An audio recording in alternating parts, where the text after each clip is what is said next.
அப்ப கடவுள் தான் ஜனத்துக்காக ஒரு சீசனை வச்சிருக்கார். என்ன அந்த சீசன்? அன்கண்டிஷனபிள். ஒரு மனுஷன் உதவி இல்லாமல் வாழ முடியாது, ஒரு உதவியாளர் இல்லாமல் வாழ முடியாது.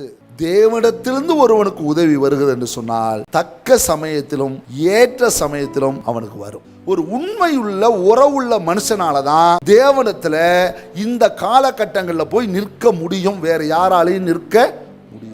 உறவுல உண்மையா இருக்கிறேன் நான் ஆண்டவர்கிட்ட அப்படின்னு கேட்டீங்கன்னா, அந்த இடத்தை தான் நான் சரிப்படுத்த வேண்டிய இடத்துல இருக்கிறேன். நான் கர்த்தருடைய பார்வையில உண்மையான உறவோடு இருந்தேன்னா என் ஜெபத்தை ஆண்டவர் கேட்பார். தலைக்கு மேல பிரச்சனை வந்தாலும் அது என்ன எனக்கு. அவர் சமூகத்துல வாழுங்க, அவர் பார்வையில் இருங்க. ஆண்டவர் பார்வையில நான் இருக்குது சரியா இல்லையான்றதை அவர் தான் தீர்மானிக்கணுமே தவிர வேர்ல்டு தீர்மானிக்க வேண்டியது அவசியம் இல்லை. என்ன இல்லைன்னு சொன்னா அவர் சரி ஆக்குறதுக்கு தான் முயற்சி பண்ணுவாரே தவிர சரியில்லைன்னு சொல்ல மாட்டார். எனக்கு உதவி செய்கிற தேவனும் இருப்பார், உதவி செய்கிற மனிதர்களும் இருப்பார்.